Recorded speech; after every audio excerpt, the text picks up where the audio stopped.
The Rangers were far better than the Capitals, and sometimes it's really just that simple. You're Locked on the New York Rangers, your daily podcast on the New York Rangers. Part of the Locked On Podcast Network, your team every day.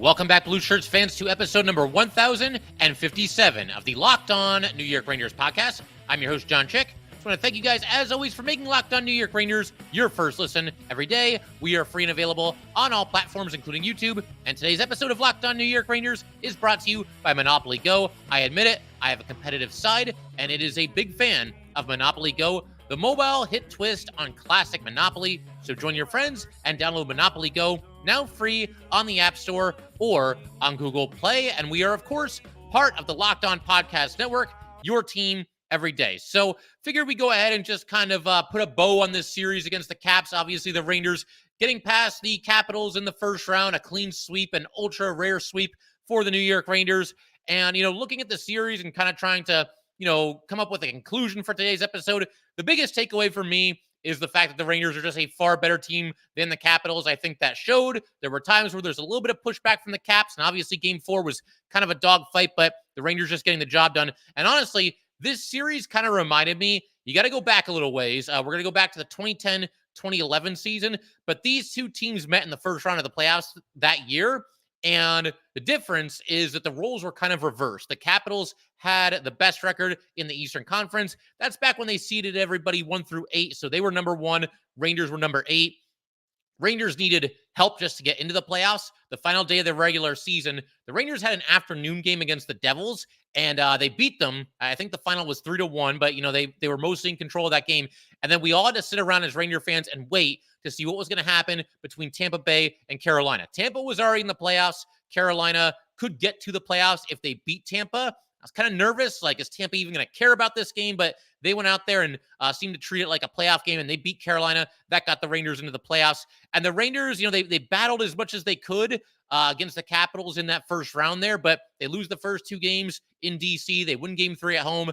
Game 4 at home, they were down, or they were up, rather, 3-0 going into the third period. Capitals tied at 1 in overtime, and then basically steamrolled the Rangers in Game 5. And it just, I wanted to bring that up because I kind of had the same takeaway back then. Obviously, that was long before this podcast, long before Locked On was even a thing. But be that as it may, that still kind of unfolded the way that this one did. Obviously, the Rangers at least won one game back then, but they just couldn't really hang with the Capitals. There were times where maybe they were the better team, but a lot of times when you've got a difference like that, one team has a far better record than the other. Sooner or later, the cream kind of rises to the top, and the far better team, the team with the far better record, is going to get the job done and going to win. You never know for sure because this is the Stanley Cup playoffs, and we've seen some upsets along the way, but just nice to see the Rangers, as we talked about in a recent episode, sense that the knockout punch was there for the taking and delivering it and taking out the Capitals in 4 games and saving all of us a bunch of stress and heartache, at least until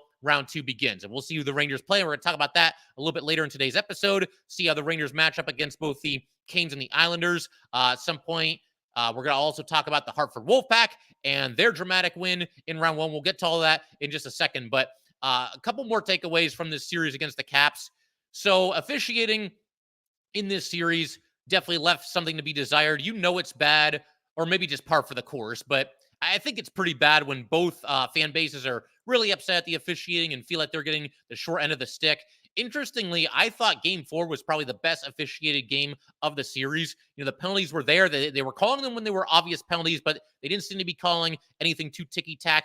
And I don't think there were any crazy inconsistencies. They didn't call a ticky-tack penalty early and then let something major go, late in the game. I thought that was a well-officiated game. I might actually look up who the refs were because, in a perfect world, give me those guys for every Ranger game going forward. Because, again, they were a non-story worthy officials more than they were in any of the 3 preceding games. I did have a thought, though, about the officiating for round 2, because there's a decent chance, a good chance, in fact, the Rangers are going to be playing the Hurricanes. Hurricanes up 3-1 on the Islanders. Game 5 is tonight. We'll see how that goes.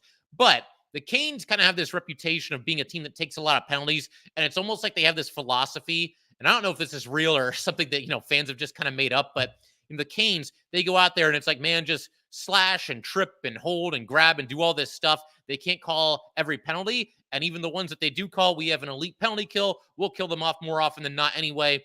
And it won't hurt us either way. But I'm just going to throw this out there. Imagine if basically any of the refs in the first, I would say, 3 games of this Rangers Cap series, imagine if we got those refs for some of the games against the Canes, if we do play the Canes in round 2. Can you imagine how many penalties the Canes will be taking against the Rangers? And I mean, they might get called for 10 penalties a game. And obviously the Rangers have their great power play, which was on fire in the first round. And they would have their chance certainly against the Canes as well. So maybe, I mean, it sounds ridiculous saying this, but maybe give me those lousy refs from the first couple of games in this series for round 2 against the Canes if it's a matchup against the Carolina Hurricanes in round 2, which, as we know, there's a good chance that it will be. Never say never. Islanders could come back, but the Canes are still in the driver's seat in that series. Something else I wanted to mention, final thoughts here. Obviously, the Rangers did a really nice job against Ovechkin. We talked about that as the series was ongoing, and they basically shut him down. I think he ended up with all of about 5 shots on goal for the entire series. So, and no points. So obviously you really can't do much better than that against one of the all-time greats. And, Ovechkin is 38. He's getting up there. He's not the player he was, even a handful of seasons ago, but it's still Ovechkin. You still feel like he's dangerous. And obviously the Rangers did a nice job there. And they also did a really nice job against Ranger public enemy number 1. Of course, that would be Tom Wilson. There was a situation in game 4 where Vincent Trocheck scores. It was on the power play. Adam Fox is out there, and he's the last player to join his teammates in the post-goal huddle there. And Tom Wilson goes after him. Now, Fox and somebody on the Caps were chirping each other not too long before this. Fox was taken down, that knee-on-knee collision between him and Jensen. And, obviously, Fox had something to say to somebody on the Caps bench. And Tom Wilson decided to go after Adam Fox after Trocheck scored. Great job by Kreider, though. He was the first player to notice this. I didn't notice it live, but watching it back, you could see, the Rangers are celebrating their goal, and, Kreider's got his arms around somebody, and then you could see, like, his facial expression change, and he went after Wilson, and big scrum, and, not like Kreider's going to throw down his gloves and fight Wilson. That's not going to end well for him, most likely. It's not going to end well for a lot of players in the NHL, but at least he went over, grabbed Wilson, got him out of there, and got the situation under control. And, you're just kind of a little bit nervous anytime I think your team goes up against Tom Wilson, because this guy can literally do anything. Like, at some point, is he just going to take a run at Panarin? Is he just going to, cross-check Panarin in the throat for no reason? That's always a possibility when Tom Wilson is on the ice. And I think the chances of that happening certainly increase when it's game 4 and the Caps are down 3-0 and it's getting late in the game. And, the Raiders were only up by 1 goal, but then they're up by 2 goals with a minute left. Like, is he going to pull something? Is he going to go after somebody? So I'm glad that didn't happen. And again, I thought the Rangers overall did a nice job against him, never letting him. I mean, honestly, Wilson, if we're being completely honest, he was probably one of the more effective Capital players, but they never let him, really take over the series with any of his shenanigans, any of his BS. There was an instance where Matt Rempe declined the chance to fight Tom Wilson. I do kind of have some mixed thoughts on that, but I think Rempe did the right thing there, because that was, I believe, game 3. Obviously, Wilson is looking to spark his team, get them rolling a little bit, and Rempe wasn't having it. The Rangers were up in the series. They were up in the game. I believe they were up in the game when that happened, so there was no real reason for him to throw his gloves down and engage Tom Wilson. If Tom Wilson wants to dance with Matt Rempe, there's always next season. These teams are going to play each other again, and I get the feeling that, if that does happen, Matt Rempe will have a different answer for Tom Wilson if that fight still needs to happen. If Tom Wilson feels like that fight still needs to happen, and, we'll see. But I do get the feeling Matt Rempe would say yes the next time around. The other, kind of takeaway here, I mean, no disrespect to the Capitals or any other fans when I say this, but the bottom line, if the Raiders would have lost this series, it's an absolute catastrophe. If however far the Rangers go at this point, if nothing else, and we all want them to win the cup, and I think they have a very good chance to do exactly that. But if they lose at this point, they're going to lose to a good team. That seems very likely. And losing to the Capitals, I mean, I don't know that anybody on the Rangers team, in the entire organization, the front office, I'm not sure anybody would have been safe if you lose to a team that only won 40 games, that finished 23 points behind the Rangers. That would be an absolute mess. The Capitals actually sold at the trade deadline. You lose to a team like that, yeah, again, I don't know that anybody's safe. So nice job by the Rangers handling their business and, closing the series up as quickly as possible. Also wanted to mention Mika Zibanejad. We might do an episode where we actually just highlight all 4 Rangers centers, because I thought all 4 Rangers centers really played well in this series, all brought something to the table. And, obviously, were instrumental in helping the Rangers get this series win and move on as quickly as they did. Mika Zibanejad, though, a goal, a team-high 6 assists, a team-high 7 points, and a lot of really good defensive plays. Obviously, he was big time in both Rangers special teams units, but there were a couple of times in this series, and more so in game 4 than any other game, where, the Rangers were back on their heels a little bit. Caps were kind of swarming one of those extended offensive zone possessions where the puck's in deep, it's in front of the net. A couple of different times where Mika Zibanejad was able to get possession of the puck and skate away with it, or, get to the puck quickly and get it out of there, or disrupt a shot, something along those lines. There was at least one time in game 4 where very possible that Mika prevented a Capitals goal. So the points are great. We'll take that all day, every day. We know that. But I think, the defensive work that he did, that can't be overlooked either. He did a heck of a job there. Just a couple of those Johnny on the spot kind of plays where it's kind of like, it's all right. Mika's here. Mika's got us. He's going to get the puck out of there and everything's going to be okay. So, good stuff there. And again, might be doing an episode where we take a look at all the Rangers centers. As we mentioned, we got some time between now and the next series. And I think the Rangers centers just did an excellent job in all 4 games of that series. So we'll talk about what they have already done, what they need to continue to do, et cetera, et cetera. And one final thought here on this series is that, hey, it's nice to sweep them. And we already covered that, but, the Rangers, you think back to 2 years ago, they played the Lightning in the Eastern Conference Final, and it felt like they were kind of on fumes near the end of that. Game 6, they just couldn't really find that 5th gear that they needed to get to, and they lost that game by 1 goal, rather. And that partially happened, I think, because both of the 2 previous series went 7 games, and the Rangers had already won 5 win-or-go-home games, and it gets to a point where it's like, man, how many more times can you keep doing this? So I think putting the Capitals to bed early is going to help this team.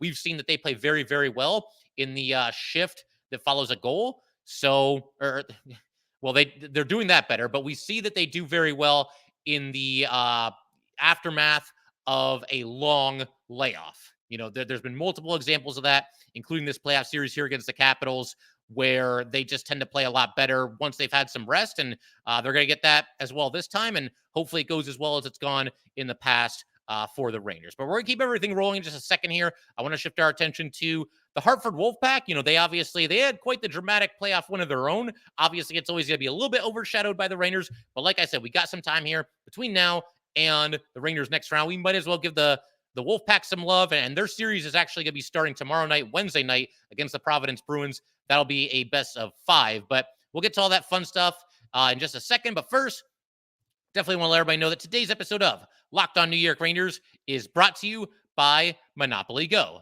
All right, game off. We got to pause here to talk about Monopoly Go. I know what you're saying. Flag on the play. You already talked about that. But there is just so much good stuff in this game. In Monopoly Go, you can team up with friends for time tournaments where you work together to build up each other's boards. The more you win together, the more awesome prizes that you unlock. And there's so much to get. Unique stickers you can trade with friends to complete albums for big prizes, cool new playing pieces to travel the boards with, hilarious emojis for taunting friends when you smash their buildings or heist their vaults. Plus, Monopoly Go feels new and exciting every day with constantly changing tournaments and challenges. A ton include their own unique mini games like digging for treasure or a robot pachinko machine. And there's always new timed events that help you win big, like massive multipliers for everything you win or rent frenzies. There's always something fun to discover in Monopoly Go, so get off the bench and go download it now for free on Google Play or the App Store. Game on.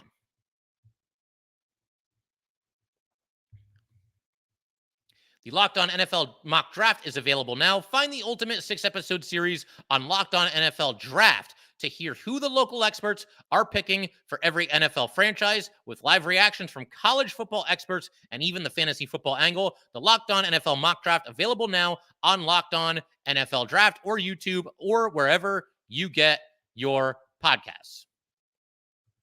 All right, so let's go ahead, keep everything rolling here. Got to give some love, like I was saying, to the Hartford Wolf Pack. And, for the everydayers, you guys are definitely going to want to stick around. We're going to, as I mentioned, give some props to the Ranger centers in a future episode. Very good chance we're going to be doing that. Might look to line up a guest or two between now and the next series. We'll talk a little bit about the Wolf Pack. They've got game one of their next series tomorrow night. And going to talk about the Wolf Pack right here, right now as well. So they win by defeating Charlotte in a best-of-3 series. The Wolfpack drop game one. They fight back in the series to win game two and game three. For reference, the Wolfpack was the 5th seed. The Checkers were a 4 seed. And all 3 of these games were played in Charlotte. So they had to be road warriors through this whole thing. And obviously, they got the job done. Game one was pretty tight. It was 1-1 in the third period. Charlotte got a late goal and added an empty netter to win it 3-1. You had a goal for the Wolfpack by Riley Nash, who I kind of see as like the Wolfpack, de facto captain at this point, because obviously Johnny Brodzinski's not there anymore. And, Nash is kind of like the veteran, the elder statesman of the team. I believe he's like 34 or 35 at this point. We saw him play a game with the Rangers earlier this season, but he gets the goal there. Game two, instant classic. And the Wolfpack really were pretty close to being eliminated. They won 3-2 in overtime. That was a goal scored by Alex Belzile, 8-11 into the overtime period. You had Nicolas Brouillard passing to Patan. Patan goes to the net. He fakes out a defender. Great move by Patan there. He made this whole thing happen, just eluded him, and tries to stuff it in from the doorstep. The save is made, but fortunately for the Wolfpack, Belzile is there to clean up the rebound. He stuffs it in from the doorstep and gets the game winner and sends it to game three. And, for reference, Belzile had a nice season for the Wolfpack, just one of those depth signings for the Rangers. And he actually ended up leading the Wolfpack with 50 points in the regular season. But yeah, just a back and forth game. Was game two all the way. Obviously, that's the overtime winner there. But, the Wolfpack, they were down twice in this game. Patan scored midway through the second period to tie it at 1-1. Just a great pass from Korzak to lead Patan to the net, and Patan went to the backhand to finish it. Pack fell behind again. Checkers got back up 2-1. That was a score heading into the third period. And then just 3:06 into the third, we get Berard to Brandon Othman. Othman, a beautiful pass over to Ryder Korzak for the tipping goal. That tied the game early in the third period. And of course, at that point, the stage was set for Belzile to come through with the overtime heroic. So that sends us to game three. And then game three, you get the Wolfpack going up on a goal midway through the first period. Yaroslav Hemler, I think I'm saying that right, but, again, I'll always defer to Sam Rosen the first time that he says his name. So we'll keep an eye on that if Hemler ends up making his Ranger debut at some point in the future. But he scored, short side over the glove. You've got assists to Hillman and Hollowell. It was still 1-0 going into the third period. And then you've got Hollowell getting a pass to Brett Berard in the left circle. Berard then found Nash on the opposite side of the crease, and Nash puts it home from the doorstep for a 2-0 lead. And then Berard makes it 3-0 in the third period. He picks up a loose puck in the neutral zone. The defender had fallen down. Berard to the net, one-on-one with the goalie, and he beats him to make it 3-0. That was with about 5 minutes to go. Checkers were able to get one back to make it 3-1, but that was it. 3-1 is your final, and the Hartford Wolfpack move on, and we'll be playing the Providence Bruins, the second-seeded Providence Bruins, in a best-of-5. Let's talk a little bit about some of the performances from some of these guys in this series. Brett Berard, I'm a big fan of him. The everydayers, you guys know, I kind of talk about him as like my sleeper prospect for the Rangers. He was actually part of what I believe was the final draft class in the JD, Jeff Gorton era, and that is looking like a heck of a draft class there. You had Lafreniere and you had Braden Schneider, and Matt Rempe's doing his thing with the Rangers right now, and Berard looks like a good one too. There's a couple others in there as well, I believe. But yeah, Berard, 21 years old, led the Wolfpack with 25 games this season and ended up with 48 points total in 71 games. So I like what I've seen from him. Not the biggest guy, but he does play with some grit. He plays bigger than his frame, and he can score a little bit too. And I think he's showing that, through his performances with the Wolfpack. Got to shout out Dylan Garand as well. Louis Domingue's been with the Rangers, so it's been the Dylan Garand show for the Wolfpack. He stopped 30 of 32 shots in game two, stopped 38 of 39 shots in game three, and he was really the difference in game three. The Wolfpack was outshot 39-21 in game three, but obviously Garand made the difference. Glove saves, pad saves. I was able to watch some highlights from this game, and You name it, he did it. Former fourth rounder for the Rangers is Garand. And one of those guys that, once Quick hangs them up, you might be looking at Garand filling that role as the Ranger backup goalie. Now, Quick's under contract for next year, and I'm thrilled about that. Wouldn't want to see him go anywhere. But it does seem like, Garand slowly but surely putting the pieces together. And he was outstanding in the playoffs last year. The Pack played 9 playoff games last year. He had a goals against average under 2, and only 3 games so far this year. But he's obviously done very well for this team this season as well. And Patan, he's one of those guys. He came over in a trade at the deadline. He's 29 years old, former second rounder by the Jets. Only 170 career NHL games. But I like that trade for the Rangers because it just felt like one of those moves that you make to get a little bit more organizational depth. You can never really have too many centers. And all they gave up for him was Turner Ellison. It was a trade with the Minnesota Wild. And obviously that deal kind of went under the radar at the trade deadline because we're all focused on the Rangers and who are they going to add? And are these guys going to come over, whoever it might be, and help the Rangers win a Stanley Cup? So an AHL trade is always going to be a little bit under the radar, but it was a good move. And obviously Patan, paying dividends thus far for the Wolfpack in this run in the Calder playoffs. So far, so good. And, we'll see what happens against Providence. Providence is obviously a good team. There was kind of one bummer story to come out of this dramatic come-from-behind series win for the Wolfpack, and that is that Brandon Othman was injured in Game 3. He took a boarding penalty, or rather he was hit, and it resulted in a boarding penalty on his opponent. 2-minute minor was assessed. I mean, the guy got him from behind. I don't think it was anything super malicious. I've certainly seen worse than that. Certainly a penalty, but they called the penalty. Othman apparently was able to skate off the ice under his own power, but he did not return for the third period. I was scouring the interweb before recording this. I don't see any definitive update on him, but I guess we'll just wait and see if he's out there in Providence for Game 1 tomorrow night. And honestly, I'm thinking about, I might order AHL TV. Like I said, there's a little bit of there's a pretty big break between the Ranger games. And so, the Wolfpack, they're going to play games 1 and 2 before the Rangers are back in action, possibly Game 3 as well. So that might be fun to check out. We will see, but either way, we'll keep you guys posted on the way the Wolfpack does in the upcoming playoff series.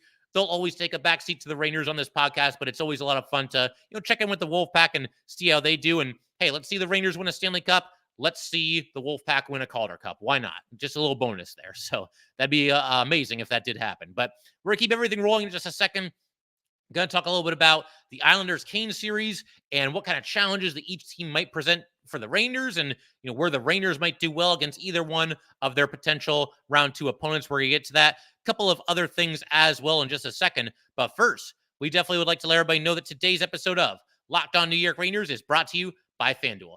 It is playoff time in the NBA and in the NHL. Baseball is in full swing, and FanDuel is your place to bet on every game. Right now, new customers get $150 in bonus bets guaranteed. That is $150 win or lose. Bet on everything from slap shots to home runs to slam dunks, all in an app that is safe, secure, and super easy to use. What are you waiting for? Visit FanDuel.com/lockedon and make your first bet an automatic win. FanDuel, America's #1 sportsbook.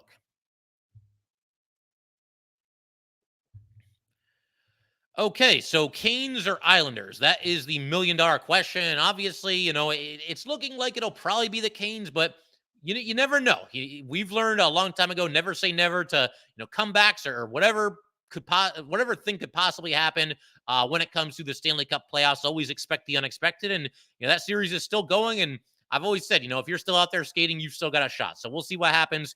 Conventional wisdom, and a lot of you guys have kind of weighed in here as well. Conventional wisdom would say that the best thing to do here is to go against every instinct that we all have and actually root for the Islanders to get back into the series. Root for them in Game 4, which of course they won. Root for them in Game 5. Make this series go as long as possible, preferably 7 games. And then, in theory, whichever team the Rangers play, whichever team comes out of this series will be beat up a little bit tired, and maybe the Rangers will have an edge on them from that perspective. And that's all well and good. The one thing, though, that I do wonder about a little bit is if that were to happen, if this series goes 7 games and whichever team advances, that team, early in the Rangers series, they could have, like a little bit of an edge because they just got out of like a taxing, obviously, but also very exciting 7-game series. And they finish one series, they jump right into the next. The Rangers wouldn't have played hockey, or at least not a hockey game, in more than a week. Maybe whichever Ranger opponent it is would have a little bit of an edge on them for that reason. But by that same token, I talked about this several times, and even earlier in today's episode, the Rangers always do well when they have a long layoff. They always come back sharp and ready to go and just looking refreshed. They've all got their legs. They're all skating hard. They're all competing hard, just mentally and physically refreshed. That's what the Rangers usually look like when they have a long layoff. So, we'll see what happens. As far as like rooting for this team or that team or which team would be an easier win for the Rangers, you know what? Whatever happens, happens. We talked about this coming into the playoffs. There were a couple of different teams that the Rangers could end up playing in round one. And it's like, oh man, would we want to play the Caps or maybe the Flyers or the Penguins? And, it's fun to talk about. It's fun to discuss, obviously. But the bottom line is the Rangers are the team with the best record in the NHL. The Rangers shouldn't fear anybody. Teams should fear the Rangers. And honestly, you look at this as unbiased as we all can as Ranger fans, the Rangers don't seem like a fun team to play right now because they don't have any glaring weaknesses. I'm not saying they're unbeatable or anything like that, but the Rangers are a good team and a team that's firing on all cylinders after that sweep of the Caps. So we'll see what happens as far as which team I would like to see the Rangers play and which is an easier matchup. Again, be careful what you wish for because you never know how these things can go. But with all that said, let's go ahead and look at each team, the Islanders and the Canes, and just talk about where things stand between the Rangers and each of their Metro Division rivals here. We'll start with the Islanders. One thing that stands out to me in a potential playoff series between the Rangers and the Islanders is the Rangers would have seemingly just a massive advantage when it comes to special teams. The Rangers dominated the Caps in special teams in the first round, and it's looking like it could be more of the same if it was Rangers versus Islanders. The regular season, Islanders were just 19th in the power play at 20.4%. The Rangers were number 3 in the penalty kill at 84.5%. So that matchup certainly goes to the Rangers. Big advantage there. And then just a massive advantage when it comes to the other way around. The Rangers on the power play, number 3 at 26.4% in the regular season. And then the Islanders dead last in the PK at 71.5%. So I don't see how special teams would not be a massive problem for the Islanders in a matchup with the Rangers. You never know what can happen, but that's an area where the Rangers should dominate. It's an area where the Rangers have certainly hurt the Islanders, in the regular season, and could be more of the same. As far as something about the Islanders that maybe is a little bit on the scary side, the first thing that kind of popped into my head was Semyon Varlamov.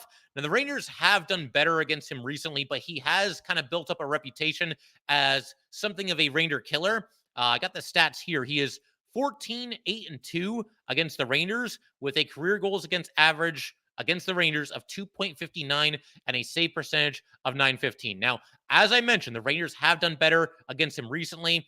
The last 5 times they've faced Varlamov, the Rangers have scored 15 goals, which is not an enormous total. It's not a small total either, though. And there was a shutout mixed in there.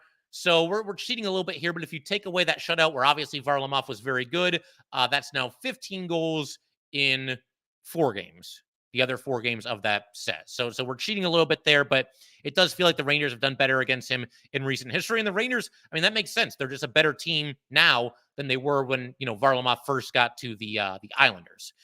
The other thing, we got to talk about the Canes, obviously, because that seems like it's the more likely of the 2 second-round opponents for the Rangers. They are up 3-1 after all. The Rangers, I think one of the more encouraging signs or factors against the Canes is that the Rangers have really played well against them recently. That went from being a really difficult matchup to the Rangers to a rivalry that's been somewhat one-sided in recent years. If you look at this season, the Rangers won 2 out of 3. Last year, they beat them 3 out of 4. And if we throw in the previous season before that, we look at the playoff series in the second round between the Rangers and Canes, and we just look at games 3 through 7, the Rangers won 4 out of 5 of those games. So if we put all those games together, again, this season, last season, and the final 5 games of the playoff series from 2 years ago, the Rangers have now beaten the Caps in 9 out of their last 12 matchups. So it's been pretty one-sided, and again, it doesn't guarantee anything, but at least the Rangers know, we've done well against these guys. A lot of those guys from that playoff series win 2 years ago, they're still here. And, even the guys that are kind of newer, if you just joined the team this year or last year, the Rangers have been beating the Canes pretty often. And, they've had a decided advantage when it comes to that rivalry. Another thing that gives me, some hope and it makes me feel good about a matchup with the Canes. I do feel like the Rangers are a little bit deeper than the Canes. Both teams have good depth. There's no doubt about that. I look at the Ranger bottom six, and I feel like they do have a slight advantage there. There's some decent players for the Canes in the bottom six, but overall, I just love the way the Rangers are, rolling four lines, and everybody is going out there and bringing something, good to the table. And, the Canes, maybe with defensemen, the Canes, you could give them a slight edge. But I think when it comes to forwards, the Rangers, I would give them the slight edge and just a small edge when it comes to, overall depth. I think that goes to the Rangers. And one more thing here, I'll also take Igor Shesterkin over Freddie Anderson. And Freddie Anderson is a very good goalie. You look at his career numbers, very impressive. He missed a good chunk of this season. He's back. He's played very well. He's played well in this playoff series as well. But as I've mentioned in the past, I'll take Igor Shesterkin against just about any goalie in hockey. Basically, every goalie in hockey. Give me Igor Shesterkin. I will never feel like the Rangers are at a disadvantage when Igor Shesterkin is in net, regardless of who's on the other side of the rink. Something scary about the Canes, I'm going to go with Jake Gensel. I mean, he is basically fit like a glove there. 17 regular season games for Gensel with the Canes, 8 goals, 17 assists. So 25 points in 17 games. He's also a playoff performer. We know that from his time that he spent with Pittsburgh. And in the 4 playoff games for the Canes thus far, 1 goal, 3 assists for Jake Gensel. And the other thing that, I wouldn't say necessarily gives me concern, because I think the Rangers can beat either one of these teams for sure. But one thing where the Rangers won't have an advantage, where they will have an advantage against basically any other team still in this tournament, is special teams. It's not like the Rangers are going to be, ridiculously outmatched, but technically the Canes are an even better special teams squad than the New York Rangers. The Canes in the regular season, number 2 in the power play at 26.9%, and they were number 1 in the PK at 86.4%. So if the Rangers and Canes play each other, then watch out for special teams. There are elite units. All the power plays, both power plays and both penalty kills, they're all in the top 3. Rangers and Canes both have a top 3 power play. Rangers and Canes both have a top 3 penalty kill. And I just get the feeling that if these two teams play each other and we have these elite units match up with one another, whoever wins the special teams battle, very likely they're going to win the series as well. If there's any kind of significant advantage for one team or the other when it comes to special teams play, you can, I don't want to say guarantee, but that team's probably going to be moving on to the Eastern Conference Finals. So we'll see. And look, once we know the Ranger opponent, we might know later tonight, it might take a little bit longer. Once we know the Ranger opponent, we'll dive into that matchup in greater detail. Certainly, I think we'll look to set up at least one crossover episode with either Locked On Islanders or Locked On Canes and discuss these matchups and just have some fun and talk some playoff hockey. But yeah, we'll obviously have to wait and see how that goes. And yeah, figure we could pretty much call it there for today. I do want to throw out one more stat here, though. It's the most important stat that I'm ever going to say on Locked On New York Rangers. So we, over the weekend, my daughter just turned 2. We had her birthday. We had family. We had friends. It was a good time. We rented out a gymnasium. Really a lot of fun. Everybody had a nice time. My mom also visited over, the entire weekend. She was here from Friday through Monday. So, and my mom usually visits around this time of the year because it's my daughter's birthday. And, she obviously wants to be around for that. But I got to let you guys know her track record over the last 3 years when she's visited around this time. So 2 years ago, Rangers are down 3-2 to the Penguins. My mom is in town for games 6 and 7. We know what happened. The Rangers win game 6, and then they win game 7 in overtime. Last year, she visited, but she was only here for game 6 against the Devils. Rangers won that game, and then my mom went home, and they lost game 7. This year, my mom was here for games 3 and 4 against the Capitals. Rangers won both games to complete the sweep. So the Rangers record when my mom is visiting in the playoffs over the last 3 years is a cool 5-0. I do think that if the Rangers get in some trouble here, I'm probably going to have to fly her back up here, make sure that the Rangers start taking care of business. Who am I to argue with a 5-0 record, right? So just wanted to throw that out there for you guys and just kind of share that. Obviously, good luck whenever my mom visits for the New York Rangers. But that will do it for today, guys. Once again, if you'd like to get in touch with this podcast, please send an email to lockedonnyrangers@gmail.com. Once again, that is lockedonnyrangers@gmail.com. Definitely give us a follow on Twitter as well, @LO_NY_Rangers. Once again, that is @LO_NY_. _Rangers, and definitely subscribe to the Locked On New York Rangers YouTube channel. Thanks again, guys. I will see you next time.